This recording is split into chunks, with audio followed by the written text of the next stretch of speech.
Hi aspirants, welcome to do or die. మనము నిన్న మొన్న అనుకున్నట్టుగానే మే 10th నుంచి మీ ముందుకి కరెంట్ అఫైర్స్ తీసుకొని వస్తాం అనుకున్నాం కదా. ఆ ప్రయత్నంలో భాగంగా ఏం చేస్తున్నామంటే మనం ఫస్ట్ గా ఒక డేట్ నుంచి స్టార్ట్ చేయడం కంటే ముందు ఒక మంత్ ఫస్ట్ నుంచి స్టార్ట్ చేయడం బెటర్ కాబట్టి మే 1 నుంచి 5th వరకు ఉన్న కరెంట్ అఫైర్స్ ఈ పర్టికులర్ వీడియోలో కవర్ చేయడం జరుగుతుంది. సో కరెంట్ అఫైర్స్ మనం ఎలా కవర్ చేయబోతున్నాము అనే విషయం మీరు వీడియోలకు ముందుకు వెళ్ళిన కొద్దిగా మీకు అర్థమవుతుంటుంది. అంటే ఇక్కడ మనం ఇచ్చే current affairs both prelims and mains రెండు ఆ విధాలుగా ఎగ్జామ్ రాయగలిగేటట్టు, అంటే ఆబ్జెక్టివ్ సబ్జెక్టివ్ రెండు ఎగ్జామ్స్ రాస్తున్నప్పుడు నేను ఆ పర్టికులర్ టాపిక్ డిస్కస్ చేస్తున్నప్పుడు ఇది ప్రిలిమ్స్ పాయింట్ ఆఫ్ వ్యూలో ఇంపార్టెంటా లేకపోతే మెయిన్స్ పాయింట్ ఆఫ్ వ్యూలో ఇంపార్టెంటా అనే విషయాన్ని డిస్కస్ చేస్తూ మీకు చెప్పడం జరుగుతుంది. సో మనం ఫస్ట్ కరెంట్ అఫైర్స్ చూద్దాము. ఈ కరెంట్ అఫైర్స్ వచ్చేసి మనకి మే 1 నుంచి 5th వరకు కవర్ చేయడం జరుగుతుంది. ఫస్ట్ ఇంపార్టెంట్ థింగ్, మే 1 నుంచి 5th వరకు తీసుకున్నట్టయితే మనకు వచ్చిన ఇంపార్టెంట్ న్యూస్ ఏంటంటే digital access as part of fundamental right to life and Liberty.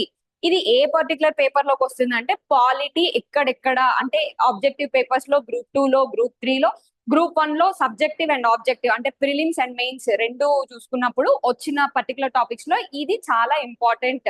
అయితే ఇక్కడ చూసుకుంటే fundamental right to life and Liberty A exam కి చదువుతున్నప్పటికీ, మీరు యూపీఎస్సీ చదవండి, టీజీపీఎస్సీ ఎగ్జామ్స్ కి చదవండి, ఎక్కడ చదివినప్పటికీ ఫండమెంటల్ రైట్స్ అనేది చాలా important topic. Digital access as part of అంటే డిజిటల్ యాక్సెస్ ని ప్రస్తుతం సుప్రీం కోర్టు 2025 లో జరిగిన ఒక కేసు జడ్జ్మెంట్ లో భాగంగా ఏం చెప్పిందంటే డిజిటల్ యాక్సెస్ అనేది ఫండమెంటల్ రైట్, అది right to life and Liberty కిందికి వస్తుంది అని. మొన్న మీరు రీసెంట్ గా రాసిన గ్రూప్ 1 లో మీరు చూసుకున్నట్టయితే గ్రోయింగ్ అంటారు ఆర్టికల్ 21 యొక్క మీన్ దాని యొక్క గ్రోత్ ని, దాని యొక్క ఎక్స్పాన్షన్ ని వివరించమని ఒక క్వశ్చన్ వచ్చింది. ఎవరైతే మెయిన్స్ రాస్తున్నారో వాళ్ళకి ఆల్రెడీ తెలిసి ఉంటది. ప్రిలిమ్స్ రాసినప్పుడు కూడా మనకి సింపుల్ గా మీరు ప్రీవియస్ ఇయర్ క్వశ్చన్స్ ఏవైనా అనాలిసిస్ చేస్తే మీకు ఒక విషయం అర్థమవుతుంది. ఏంటి అంటే మనకి ఈ ఫండమెంటల్ రైట్స్ లో స్పెషల్ గా ఆర్టికల్ 21 కిందికి ఈ కింద ఇచ్చిన ఏ రైట్స్ ఇంక్లూడ్ చేయబడతాయి అని చెప్పేసి ఇంతకు ముందు డిజిటల్ యాక్సెస్ ఇచ్చి ఉంటే అది కరెక్ట్ అయి ఉండేది కాదు. కానీ 2025 లో డిజిటల్ యాక్సెస్ ని ఆర్టికల్ 21 లో రైట్ టు లైఫ్ అండ్ లిబర్టీలో పార్ట్ గా దీన్ని జత చేయడం జరిగింది. సో దాని యొక్క డీటెయిల్స్ చూద్దాము. Supreme court of India in the case of Amar Jain versus union of India and ORS 2025 rule that inclusive digital access to e-governance and welfare systems is an integral part of the fundamental right to life and liberty అంటున్నారు. అంటే inclusive digital అంటే digital మనకి e governance and welfare systems కి ఏదైతే మనకి access ఉంటుందో ఆ access ని మన ఫండమెంటల్ రైట్స్ లోని రైట్ టు లైఫ్ అండ్ లిబర్టీకి ఒక అంతర్భాగంగా దీన్ని జత చేయడం జరిగింది. issued directions to make digital know your customer process more accessible for persons with disabilities. ఇది పర్టికులర్ గా ఎవరికి know your customer అనే ఈ పర్టికులర్ ఆప్షన్ ని డిసబిలిటీస్ పీడబ్ల్యూడి కేటగిరీకి దీన్ని ఎక్స్పాండ్ చేయడం జరిగింది. అయితే మనము దీంట్లో భాగంగా చూడవలసిన విషయాలు ఏంటి అంటే ఏదైనా ఒక న్యూస్ వచ్చినప్పుడు జస్ట్ ఆ న్యూస్ మటుకి చూసి మనం వదిలేయడం కాదు. ఈ న్యూస్ ఏంటి, డిజిటల్ యాక్సెస్ ని మనము లైఫ్ అండ్ లిబర్టీ 21 లో జతపరచడం జరిగింది అంటున్నాము. అట్లాంటప్పుడు మనం చూడాల్సింది ఏంటి అంటే what are the other key judgments related to digital empowerment కి సంబంధించిన మిగతా కేసెస్ కూడా మీరు రీసెంట్ గా పీవైక్యూస్ పిక్ చేసుకొని చూస్తే ఈ జడ్జిమెంట్ దేని రిలేటెడ్, లేకపోతే ఈ కమిషన్ దేని రిలేటెడ్, ఇలాంటి క్వశ్చన్స్ వస్తున్నాయి. అలాంటప్పుడు మనం ఇది మెయిన్స్ పాయింట్ ఆఫ్ వ్యూ లో కూడా ఒకసారి చూసుకోవడం బెటర్. మనం ఇక్కడ ఒక 3 కేసెస్ ఇవ్వడం జరిగింది. Menaka Gandhi versus union of India 1978. ఈ పర్టికులర్ కేసులో సుప్రీం కోర్ట్ ఏం చెప్పింది అంటే procedure restricting a fundamental right under article 21 must be fair, just and reasonable. అంటే మీరు ఒకవేళ ఫండమెంటల్ రైట్ ని రెస్ట్రిక్ట్ చేస్తున్నట్లయితే ఆ పర్టికులర్ రెస్ట్రిక్షన్ ఎలా ఉండాలి అంటున్నారు, ఫెయిర్, జస్ట్ అండ్ రీజనబుల్ గా ఉండాలి అని అంటున్నారు. ఇది ఏ కేసులో Maneka Gandhi versus union of India 1978 లో ఇది తెలియజేయడం జరిగింది. Next Fahima Shirin RK versus state of Kerala 2019. Kerala high court ఏం చెప్పింది అంటే first in India to recognize right to access to internet as a part of right to life under article 21 and the right to education under article 21A. అయితే right to internet is part of article 21 అవునా కాదా, ఇలాంటి చిన్న చిన్న విషయాలే మనకి కింద ఉన్న ఏవి రైట్ టు ఆర్టికల్ 21 లో భాగం కాదు అని అడిగినప్పుడు మనకి ఇవన్నీ చాలా ఈజీగా తెలిసి ఉండాలి. అంటే ఇలాంటి కేసెస్ ఇప్పుడైతే ఏదైతే ఎక్స్ప్లెయిన్ చేస్తున్నా ఒక స్టోరీ లాగా విని గుర్తు పెట్టుకోండి. కేసెస్ పేర్లు గుర్తు పెట్టుకోకపోయినా పర్లేదు, ఇక్కడ ఏమంటున్నాము, ఒకవేళ రెస్ట్రిక్ట్ చేస్తే ఆర్టికల్ 21 ని అవి ఎలా ఉండాలి, ఫేర్, జస్ట్ అండ్ రీజనబుల్ గా ఉండాలి అని చెప్తున్నాము. రెండో దాంట్లో 2019లో ఈ పర్టికులర్ కేసులో కేరళ హైకోర్టు ఏం చెప్తుంది అంటే, రైట్ టు ఇంటర్నెట్ అనేది మనకి ఆర్టికల్ 21 లో అంతర్భాగం అని చెప్తుంది. నెక్స్ట్ చూడండి, Anuradha basin versus union of India 2020 supreme court held that article 19(1)(a protects the freedom of speech and expression via internet, and article 9G article 19(1)(g safeguards the right to trade and conduct business online. ఇది ఏం చెప్తుంది అంటే, must meet the test of, అంటే ఎలాంటి restriction అయినప్పటికీ ఇలాంటి వాటి మీద రీజనబుల్నెస్ అండ్ ప్రొపోర్షనాలిటీని మీట్ అవ్వాలి అని చెప్తున్నారు అనమాట. సో అది ఫస్ట్ థింగ్. ఇప్పుడు మనకి ఆల్రెడీ మెయిన్స్ క్వశ్చన్ రావడం జరిగింది కాబట్టి ఎవరైనా ఇక్కడ మెయిన్స్ ఆల్రెడీ రాసిన వాళ్ళు ఉంటే జస్ట్ ఒకసారి పాజ్ చేసేసి కమెంట్ సెక్షన్ లో తెలియజేయండి, ఆర్టికల్ 21 ఎక్స్పాండ్ అవుతుంది, ఆర్టికల్ 21 యొక్క ఆంబిట్ ఎక్స్పాండ్ అవుతుంది అనడానికి ఏవైనా 2 ఎగ్జాంపుల్స్ కింద మెన్షన్ చేయండి. నెక్స్ట్ చూడండి, modern technology for sustainable forest management. ఇది మనం ఎక్కడెక్కడ వాడుకోవచ్చు అనంటే, ఒక థింగ్ గుర్తుపెట్టుకోండి, ఏదైనా ఒక న్యూస్ చదువుతున్నప్పుడు నేను టైమ్ అండ్ అగైన్ చెప్పేది ఒకటే, ఏదన్నా మన దగ్గర ఉండే ఇన్ఫర్మేషన్ చాలా లిమిటెడ్ అండి. దాన్ని మనం ఎక్కడెక్కడ ఎలా వాడతాం అనేది మన మీదే డిపెండ్ అయి ఉంటుంది. ఇక్కడ modern technology for sustainable forest management అంటున్నారు. ఇది సైన్స్ అండ్ టెక్నాలజీ పేపర్ లోనూ మనం వాడుకోవచ్చు as an example, and at the same time environmental paper లో కూడా మనం వాడుకోవచ్చు. ఎలానో ముందుకెళ్ళి చూద్దాం. Madhya Pradesh has become the first state in India to implement AI-based real-time forest alert system on a pilot basis for active forest management అంటున్నారు.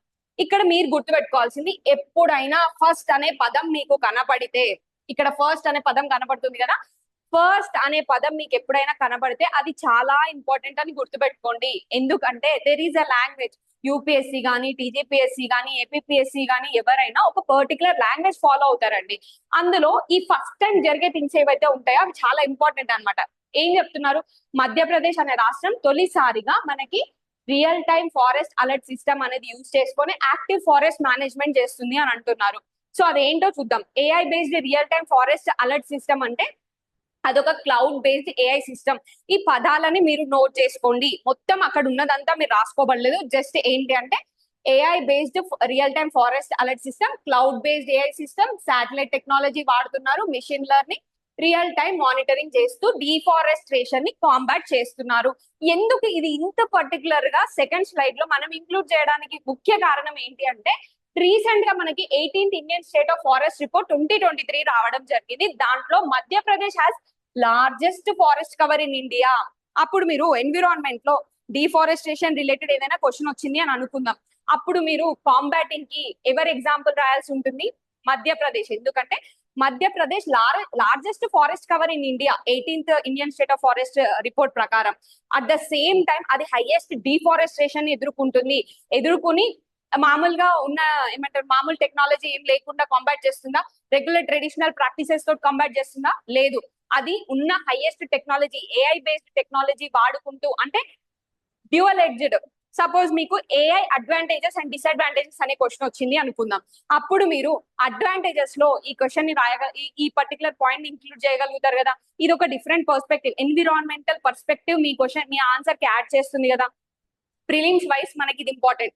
So ఇక్కడ ఈ 18th Indian state of forest report 2023 అనే ఈ రిపోర్ట్ లో మధ్యప్రదేశ్ ఈ పాయింట్ ఏదైతే ఉందో ఇది మీకు ప్రిలిమ్స్ పాయింట్ ఆఫ్ వ్యూ లో ఉపయోగపడుతుంది. అలానే మీరు science and technology and environment 2 దగ్గరలో మీరు ఎగ్జాంపుల్ కింద వాడుకోవచ్చు.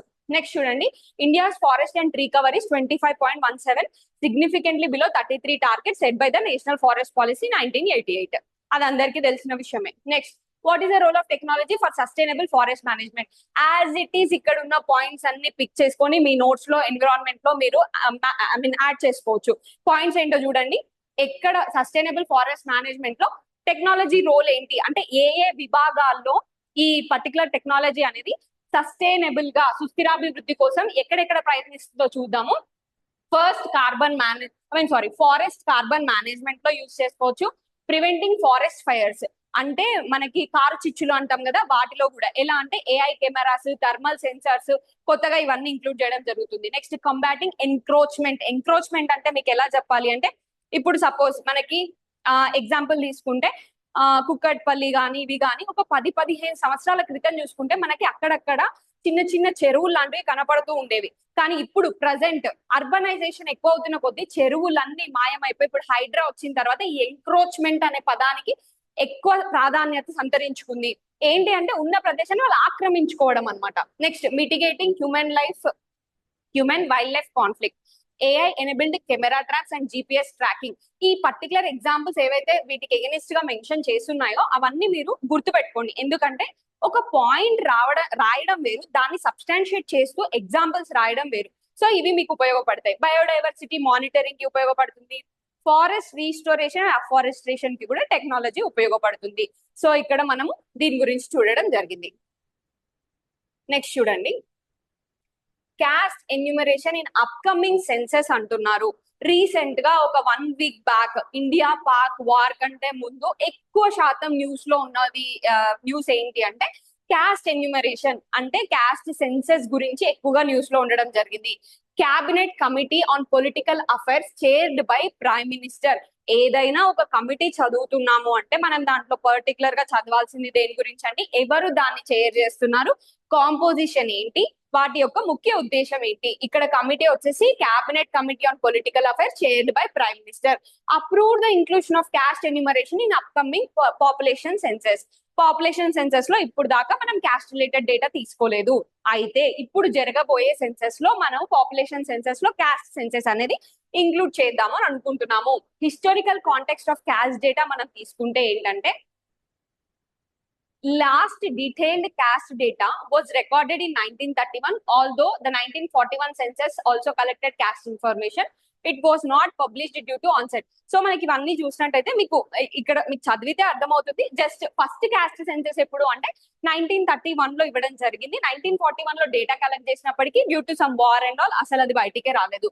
Absence of caste data has left estimates of OBC population unclear. Mandal commission 1979 estimated it as 52%.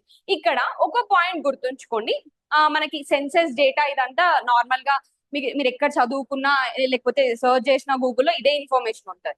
కాకపోతే మీకు అర్థం కావాల్సిన పాయింట్ ఏంటంటే క్యాస్ట్ డేటా ఎందుకు ఇంపార్టెంట్, ఎందుకు data important at the first place అనేది మీరు తెలుసుకోవాలి. డేటా ఎందుకు ఇంపార్టెంట్ అండి, మనం ఒక పాలసీ తీసుకొస్తున్నాము, ఆ పాలసీ వల్ల ఒక టార్గెట్ గ్రూప్ కి హెల్ప్ కావాలి అంటే ఆ టార్గెట్ గ్రూప్ కి సంబంధించిన ఎంతో కొంత డేటా మన దగ్గర ఉండాలి. మనం తీసుకునే పాలసీ మెషర్, ఇప్పుడు సపోజ్ ఉమెన్ అనెమిక్ అంటే ఎవరైతే రక్తహీనతతో బాధపడుతున్నారో వాళ్ళు ఇండియాలో ఎక్కువగా ఉన్నారు, అది కూడా అడోలసెంట్ ఏజ్ లో గర్ల్స్ ఎక్కువ ఉన్నారు అనే విషయం మనకు తెలిసింది. ఆ డేటా ఉంది. సపోజ్ ఎగ్జాంపుల్ ఒక 60% 70% ఉన్నారు అన్నప్పుడు గవర్నమెంట్ అడోలసెంట్ అనే ఏజ్ గ్రూప్ గర్ల్స్ కోసం ఏదైనా చేయదలుచుకుంటే ఏం చేయాలి, అనెమిక్ రక్తహీనత తగ్గించే ఫుడ్స్ కానీ లేకపోతే టాబ్లెట్స్ కానీ పంచడం జరుగుతుంది. సేమ్ అలాగే ఈ డేటా, నేను చెప్పేది క్యాస్ట్ డేటా కాదండి, ఏ డేటా అయినా ఎందుకు తీసుకుంటామంటే పాలసీ చేయడానికి. రెండో థింగ్ ఏంటి అంటే సొల్యూషన్ ఓరియంటెడ్, ఏదైనా ప్రాబ్లం ఉంటే దానికి సొల్యూషన్ తీసుకోవాలంటే ఎవిడెన్స్ ఉండాలి మన దగ్గర. ఇక్కడ ఓబీసీ పాపులేషన్ డేటా గురించి చూసుకుంటే ఎప్పుడైనా సరే దాని మీద ఒక క్లారిటీ లేదు. అంటిల్ అన్లెస్ మండల్ కమిషన్ అని 1979 లో వచ్చింది, అది కూడా 52% అని చెప్పడం జరిగింది.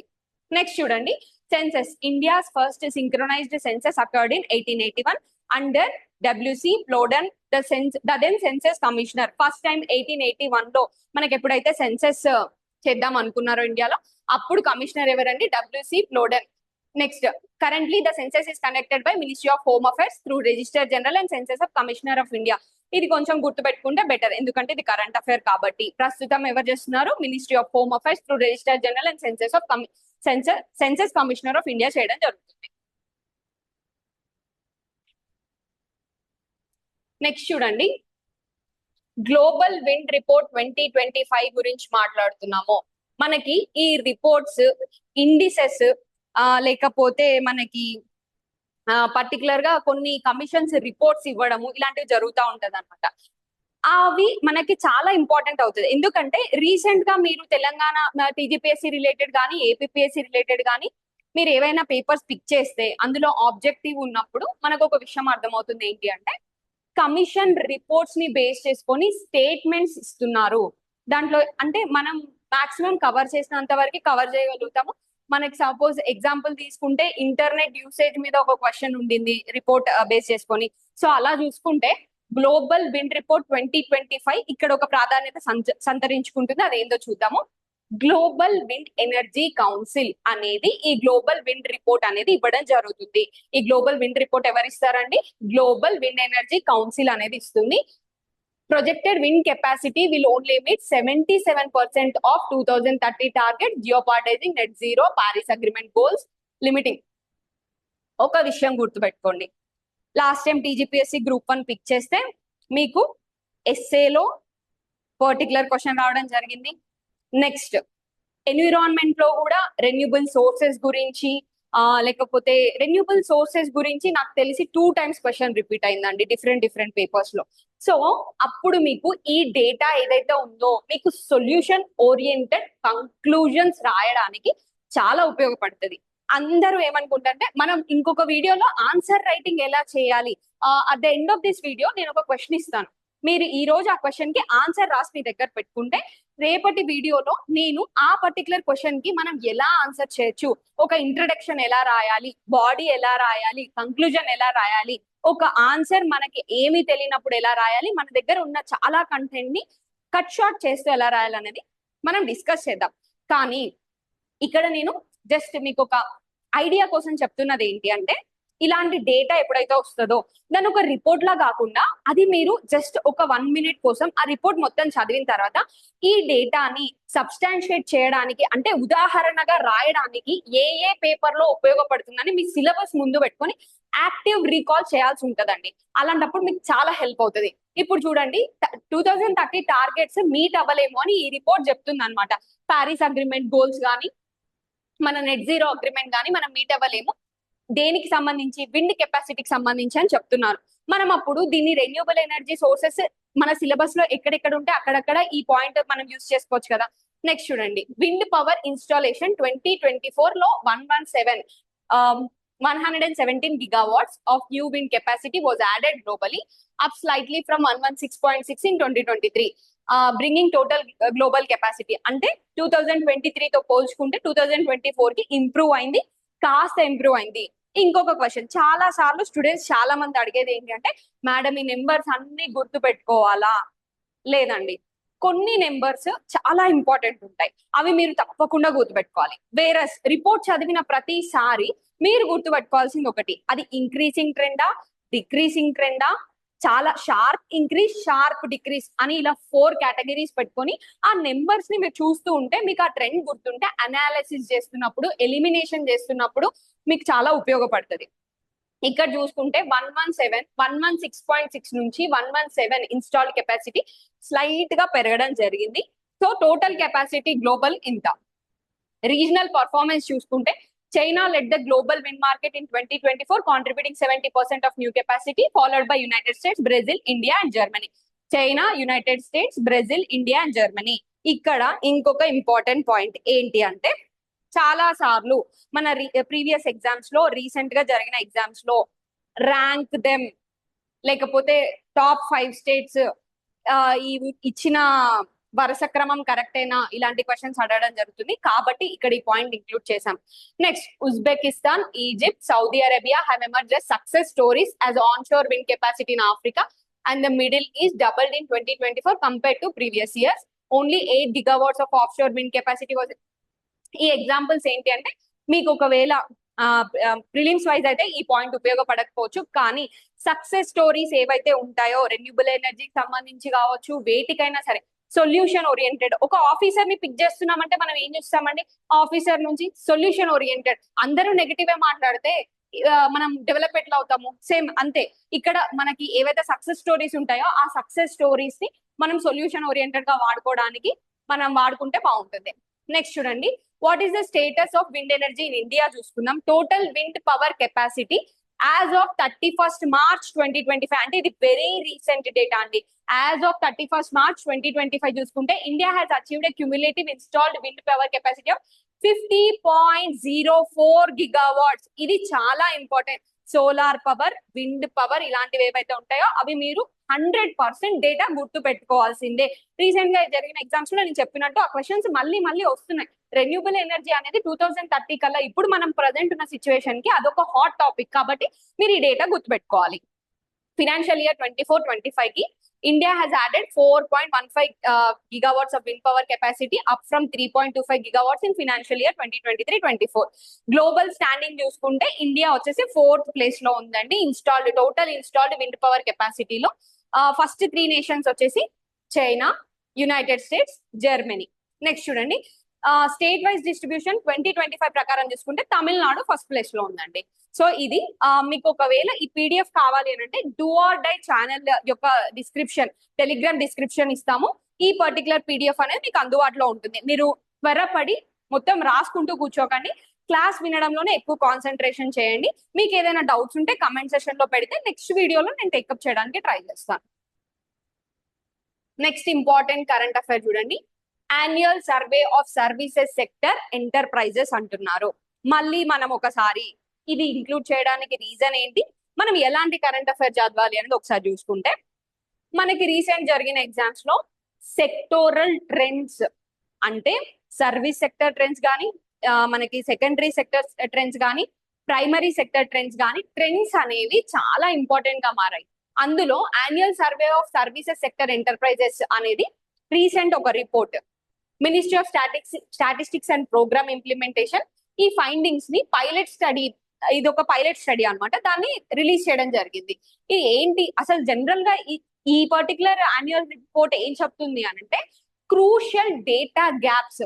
మనం చేసిన రిపోర్ట్ లో కొన్నిసార్లు అన్ని కవర్ కాకపోవచ్చు, కొన్ని క్రూషియల్ గ్యాప్స్ మిగిలిపోతాయి. ఆ పర్టికులర్ గ్యాప్స్ ని కవర్ చేయడానికి ministry of statistics and programme implementation ఈ annual survey of unincorporated services sector enterprises అని చెప్పి తీసుకొచ్చింది. It covered those service sector enterprises which are registered under Companies Act and Limited Liability Partnership Act. ఇందులో ఏ particular companies ని చేస్తున్నాము అని అంటే ఈ పర్టికులర్ యాక్ట్ లో ఏవైతే కవర్ అవుతాయో వాటిని మాత్రమే మనం చేయడం జరిగింది. It found 82.4% enterprises were private limited companies, followed by public limited companies 8%, LLPs 8%. ఇక్కడ మనకి ఏది ఎంత పర్సెంటేజ్ అని చెప్పిచ్చారు. ఇంపార్టెన్స్ ఆఫ్ సర్వీస్ సెక్టర్, ఇది చాలా ఇంపార్టెంట్ అండి. సర్వీస్ సెక్టర్ గురించి మీకు ఒక పర్టికులర్ క్వశ్చన్ అడగొచ్చు, లేదంటే మనకి ప్రిలిమ్స్ క్వశ్చన్ కూడా ఫ్రేమ్ చేయొచ్చు. కాబట్టి ఒకసారి మనం ఇది చాలా డీటెయిల్ గా చూడడం జరుగుతుంది. కాంట్రిబ్యూషన్ టు జీడిపి ఎంత, financial year 2024-25 latest data. Service sector contributed approximately 55% to India's gross value added GVA from 50.6. Financial year 2014 లో అది 50.6 ఉండేది, ఇప్పటికి 55% అవ్వడం జరిగింది అనమాట. It sustain strong growth at 7.6% in financial year 24, showcasing it's resilience mid global challenges. ఒకటండి, service sector అనేది 1991 post LPG reforms అనేది చాలా ప్రాధాన్యత సంతరించుకుంది. నెక్స్ట్ మనం ఏదైనా చేయాలి, అగ్రికల్చర్ లో ఉన్న డిస్గైజ్డ్ అన్ఎంప్లాయ్మెంట్ ని మనం ఎక్కడికన్నా తరలియాలి, వాళ్ళని ఏదైనా ఎక్విప్ చేయాలి, అప్ స్కిల్ చేయాలి అంటే మనం సర్వీస్ సెక్టర్ వైపు, ఇండస్ట్రియల్ సెక్టర్ వైపే తీసుకురావాలి. కానీ ప్రస్తుతం ఇండియాలో హైయెస్ట్ కాంట్రిబ్యూషన్ మనకు సర్వీస్ సెక్టర్ నుంచే వస్తుంది. ఎంప్లాయ్మెంట్ జనరేషన్ వైజ్ చూసుకుంటే sector employees approximately 30% of India's work force అండి.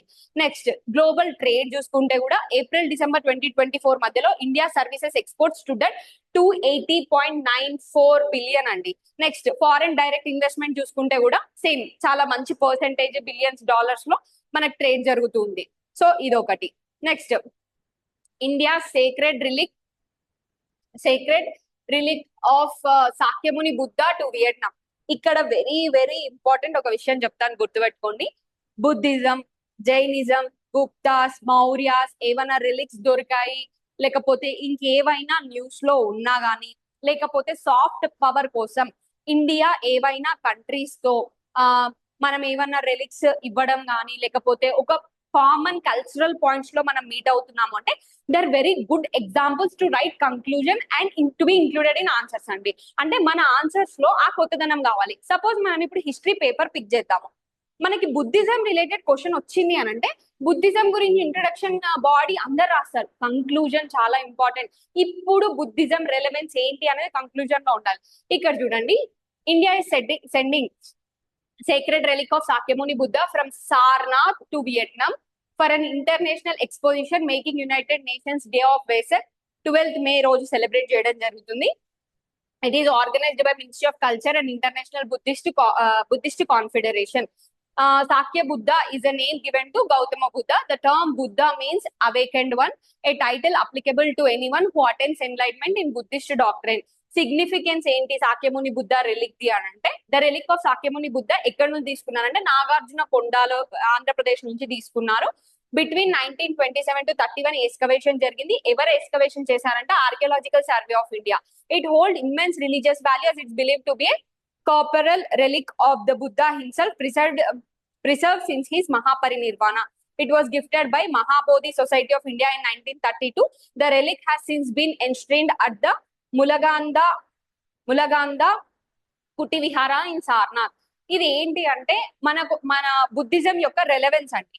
మీరు ఈ ఎక్కడ సార్నాథ్ నుంచి వియట్నాం కి ఇస్తున్నాము, ఎవరు సార్నాథ్ లో దీన్ని ఉంచారు, ఇది ఎక్కడ దొరికింది, ఎవరు సర్వే చేస్తే ఎక్కడ దొరికింది అనేది ఒకటి ఇంపార్టెంట్.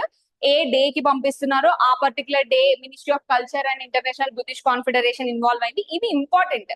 కాకపోతే దీన్ని మనం ఆన్సర్స్ లో ఇవి ప్రిలిమ్స్ పాయింట్ ఆఫ్ వ్యూ లో అడిగితే అందరం పెడతామండి. మెయిన్స్ పాయింట్ ఆఫ్ వ్యూ లో ఒకసారి వీటిని ఇంక్లూడ్ చేయడానికి ట్రై చేద్దాం. మెయిన్స్ పాయింట్ ఆఫ్ వ్యూ లో ఏం రాయొచ్చు, బుద్ధిజం అనేది ఒక సాఫ్ట్ పవర్ గా పనిచేస్తుంది. ఎలా ప్రస్తుతం రీసెంట్ గా మనం వియట్నాం కి ఇలాంటి ఒక రెలిక్ పంపడం జరిగింది. What it will show, Vietnam కి మనకి ఇంప్రూవ్ అవుతున్న కల్చరల్ టైస్ గురించి రాస్తాము. ఇలాంటి ఎగ్జాంపుల్స్ చదివినప్పుడు జస్ట్ ఒక నిమిషం ఆగి సిలబస్ తీసుకొని బుద్ధిజం ఎక్కడెక్కడ ఉంటే దాని ద్వారా మనం ఏమన్నా ఈ ఎగ్జాంపుల్ ని ఇంక్లూడ్ చేయగలుగుతామా అనే విషయాన్ని ఒకసారి చూసుకోండి. అది మీకు చాలా హెల్ప్ అవుతుంది. Next, how did Indian rulers contribute to the spread of Buddhism in south east Asia? Emperor Ashoka 268 emperor Ashoka ఏం చేశారు, గుప్తా పీరియడ్ లో మనకి ఎలాంటి ఇన్ఫ్లుయెన్స్ ఉండింది, ఇదంతా మనం ఒక దగ్గర ఇవ్వడం జరిగిందండి. బుద్ధిజం రిలేటెడ్ మీరు చదువుతున్నప్పుడు జస్ట్ బుద్ధిజం అక్కడ ఏం జరిగింది అనేది కాకుండా మీరు మొత్తం ఒకసారి చూసుకుంటే మీకు బెటర్ గా ఉంటది, మీకు ఫర్దర్ గా చాలా హెల్ప్ అవుతుంది అనమాట.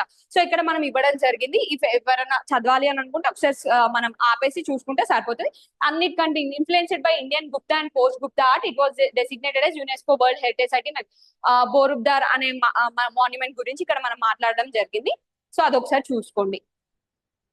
నెక్స్ట్ ఇంపార్టెంట్ థింగ్ వచ్చేసి మిలిటరీ ఎక్సైజ్ డస్ట్లింగ్ 2025. ఈ